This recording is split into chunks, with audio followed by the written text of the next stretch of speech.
guys, welcome back, and welcome back to a new day. Hope you guys all had a great Christmas and great holiday with your family. We are jumping right back on the Mugen Civic Si, and I cannot wait to dive into this thing and get it closer to running and driving. The last video showing was a lot of talking. This one's gonna be more productive, working on the car and going through it and showing you what has been done to this thing to make it all-wheel drive. So first thing to task today is obviously to start pulling this thing apart. I need to get the motor and transmission out, which obviously means I need to get the turbo kit off. That way we can get this transmission off to get built by Brian over at Dark Matter Coatings. I'm actually wearing the shirt now. He does all of our powder coating work, he does all of our transmission work, and he is phenomenal at it. So that's who's gonna be doing it. I'm definitely not your transmission guy. I made a mistake of doing that many years ago. I think 18, 19 when I did my last transmission on a Honda. I was in my garage, took it apart. I'm like, oh yeah, I can do this. Did on a budget, right? I was filing down the, I can't remember, the gear, the slider, because the car had troubles going into a gear. I put it back in. Car went in gear, it just didn't roll. So that's when I ended my transmission career. Never went back. So he's gonna be taking care of our transmission. I need to get this thing apart so I can get him that, and we can keep making progress. And I am excited to show you guys further on this. End of the last video, I did tease you on the engine going in this car, and I'm gonna go over the details real quick as we get jumped into today. But here it is, guys. This is gonna be the motor going into the Mugen Civic Si. This is a Ranchbuilt K24, and we have a 4-piston K20 head. So we are doing a K24, K20. The short block in here is the Ranchbuilt 1100 rated short block. It is O-ringed as well, and then on top of it I have a 4-piston Kingpin 2000 horsepower cylinder head. I know this is pretty overkill for my power goes with this car of 600 to 700 horsepower, but it is a steel rod motor and it does retain VTEC still. The camshaft that is in it is a 4-piston stage 3 cam, and they say it's pretty tame, so said that'd be no problem for what I'm trying to do with the car. Some of you might recognize this motor is actually out of my white EK over there. So I had decided to put this long block in here. This transmission is not going in here. This is a PPG dog box, billet bell housing. Not what I want for this car. I do not want to be doing daily driving, a dog box. I want to be enjoying the car and driving it like normal. So I'm going to start getting this thing apart. That way we won't talk too much at the beginning of the video. I will talk to you later on about the transmission and what we have plans. But to start out this thing, we got to figure out how to get the thing apart in the best way. There's probably a process. I'm gonna guess intercooler piping is gonna be the first thing. I do have a new mount I'm gonna try, see how it works, to show you guys me actually working on the car. But not too thrilled about getting this thing torn apart because it is very tight and doesn't look like fun to get apart. All right, I got this new mount on here. Let me know what you guys think. I think this will show pretty well what we're doing. I just have to be a little bit mindful of it. Sorry if it is a little bit jumpy. I just got to get used to it. So starting out this and what we're going to be doing, like I said, I think the best place to start right now is going to be the intercooler piping. So let's get that guy off here.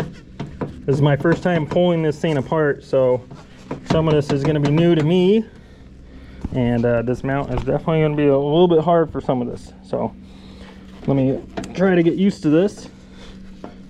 Pull this pipe off here. Jeez, all of these are bead rolled too, so if you see me struggling a little bit, that's obviously why. So let's get this piece out of there. I know you're not going to be able to see some of the stuff I'm doing, but let's set this stuff all over here.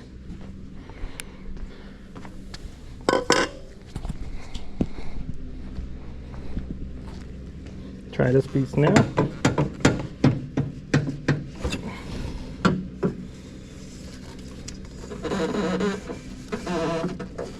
This is why I said I didn't want to put the blow valve up here, because I knew this piece was a little bit of fun to get out of here, which it's not terrible, but with a blow valve on here, it definitely would have been quite a bit harder.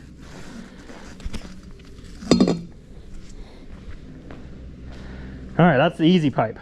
This pipe, it don't look too easy. I'm pretty certain I need to pull the intake manifold off to be able to get that one. So let's get that out of here. I don't know if these are tight, which knowing Craig they are, so let me grab that. All right, get these things loosened up. this manifold out here. There is only a couple bolts in it because for fabrication, don't need to bolt this thing all the way on, thankfully, because some of these are not the most fun to get to once we're installed. I remember the one I had in the Black EM1, some of you will remember, that I will talk about.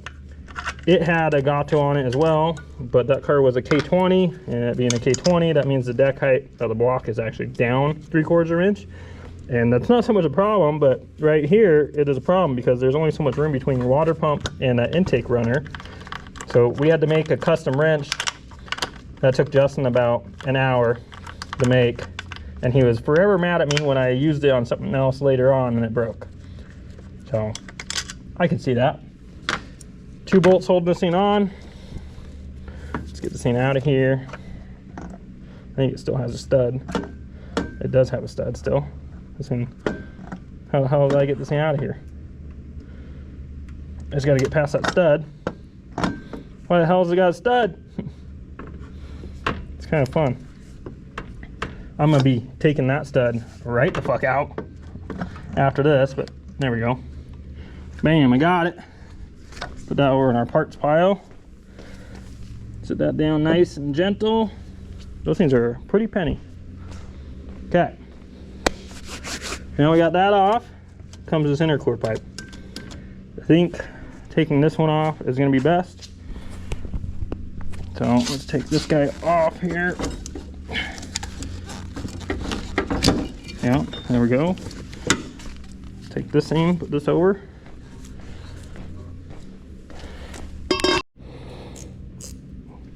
Now this one does have a mount to hold it up. Obviously it's a pretty long pipe going across the front of the motor here. And to keep it 1 off the belt, 2 off the alternator, and hopefully from rubbing on everything, it does have a bushing that goes right here. It's got to have some movement because the motor may move. That's the whole point of having couplers, right? So get this bolt out. Shit. Now I need to get that unbolted.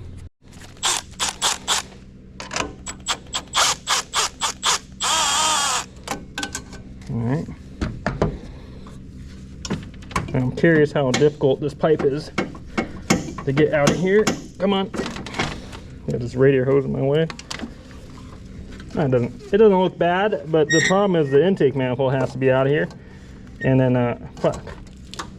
I got my hood prop deal here because they took my hood prop out and I don't know where it is. So I have this rod and that's not helping my case right now. So I'm gonna move this guy over here and to a different spot. Okay. Come on, pipe.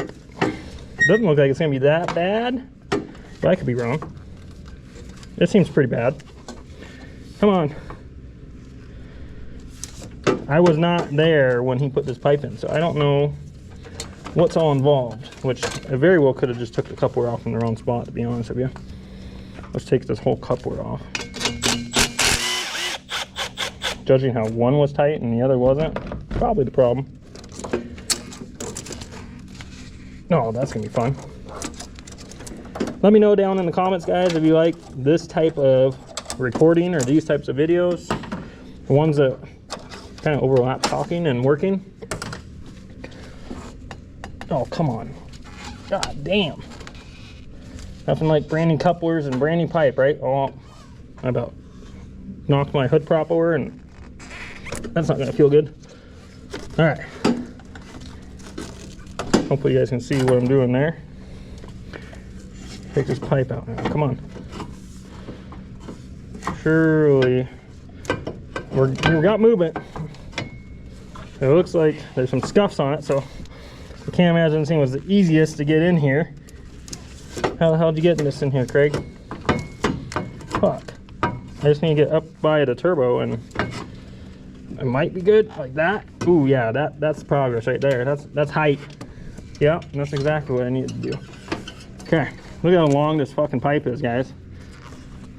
Build an H-in, they said. It'll be fun. As you have an intercooler pipe.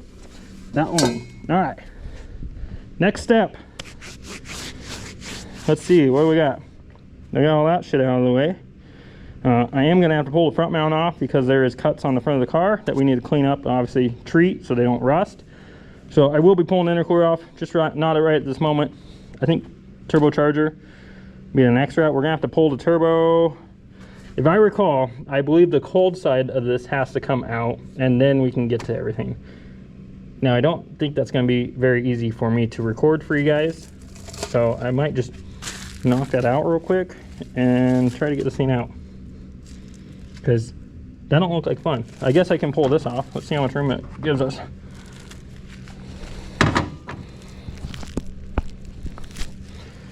Get these tools off up here. I don't know if this thing's clipped down. Oh, there's some bolts from our intake manifold. Oh, it's just sitting there. Perfect. Well, that didn't help. Damn. I'm dropping everything now. I guess I lied. That did help. It has this heat shield that we put in here. Fuck. Everything's bolted in there. Craig bolts everything. Let me get that out. Okay, I got those bolts out of there for the heat shield. Get the thing out of the way. Maybe.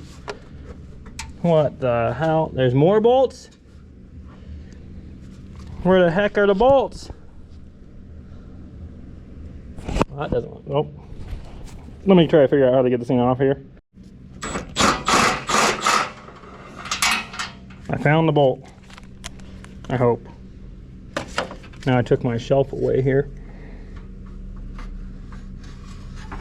Look at that. I'm gonna drop that bolt.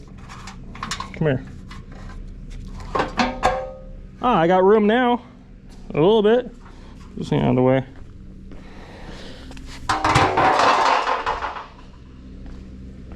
Oh yeah, we got more room now. Definitely not ideal, but more room than what I had.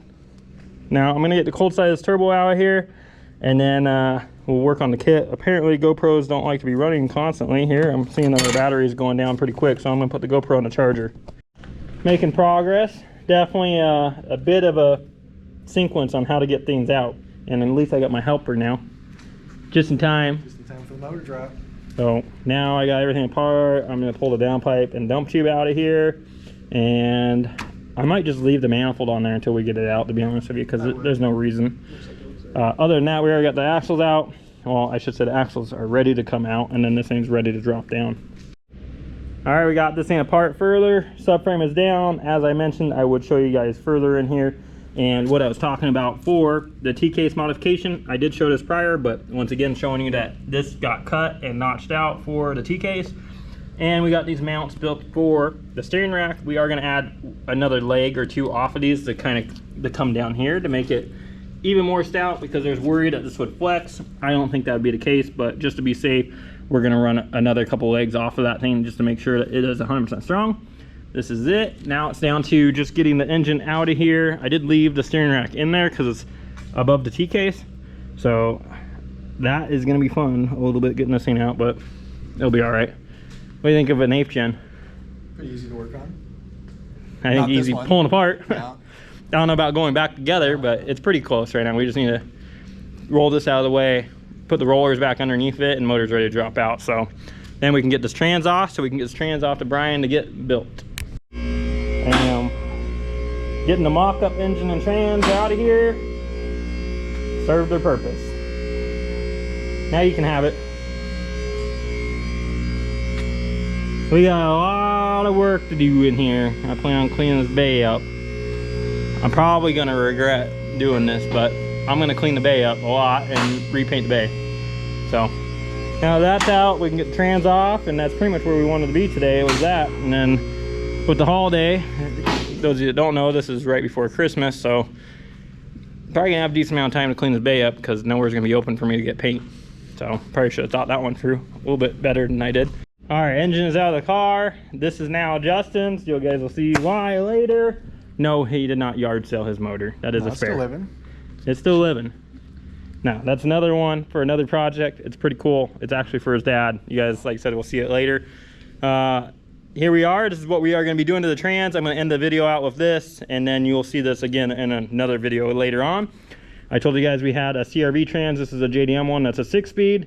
I am continuing to keep the 6-speed because obviously this car originally was a 6-speed. So I ordered a PPG straight cut gear set for it.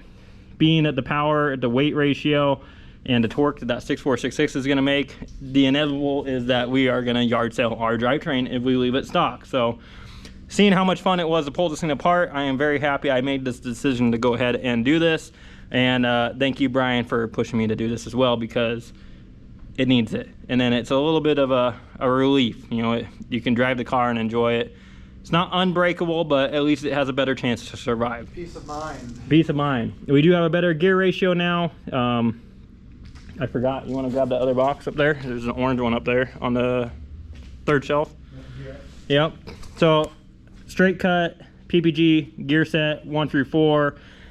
I am doing a 5th gear and 6th gear out of a Civic SI to keep the gearing where I want it. And then the package that he's got there is the Gear X final drive, a 4/4 final drive ratio. We got a Quaife LSD in there. I also have a set of PPG transfer gears for the T-case and a Guanda diff. Drake Cartel billet T-case and hypoids.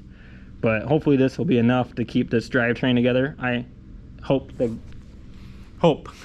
because the T-case, if you're questioning about working on it or servicing it on that thing, yes, the subframe has to be dropped to be able to get the T-case out, and that's not quite the most fun job. So doing this as a reassurance. Like I said, I'm gonna end it out here. The car is all apart.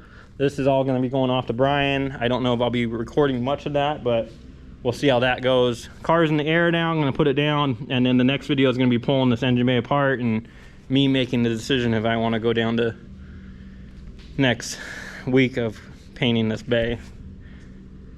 Nah. You're hired. It'd look a lot better. But. Well, we got to remove a couple things. We obviously got to remove all these brake lines, doing ABS delete. That's not so much of a big problem. But that mount up there that's no longer used has to be drilled and cut off, pretty much, essentially is the right term. Drill out spot welds, knock it off, and obviously it's going to have to be painted. That's what's making me go through the decision of doing it. Yes, I could leave that there, but I want more room because I need more room. Counts. Yeah. You would know. This is where size matters. So that's going to be in the next video. This is going to wrap this one up for you guys. Hopefully you enjoyed it. Let me know if you kind of like the context of me recording on that holder. It worked out pretty well, but it seems like I'm going to have to get a couple more batteries for this GoPro. But that wraps up, guys. Hopefully you guys had a great Christmas. I'll see you in the next video where I will be hating my life for a week straight on this engine bay. Hey. Living life up in the fast lane. And I ain't slowing down, I ain't slowing down, I ain't slowing down. Living life up in the fast lane. Pedal to the ground, pedal to the ground, pedal to the ground. Living life up in the fast lane. Life, though you lemons, you just put them in Coronas. Coronas, Coronas. I've been working, I need that advance with the bonus. The bonus, the bonus. Ain't no thoughts about tomorrow, I'm just living in the moment. The moment, the moment. Full tank of gas and 200 on the dash. Bitch, I'm zoning, I'm zoning, I'm zoning. Fast lane. Living life up in the fast lane. Hey. Living life up in the fast lane. Life up in the fast lane, fast lane. And I ain't slowing down, I ain't slowing down, I ain't slowing down. Living life up in the fast lane. Pedal to the ground, pedal to the ground, pedal to the ground.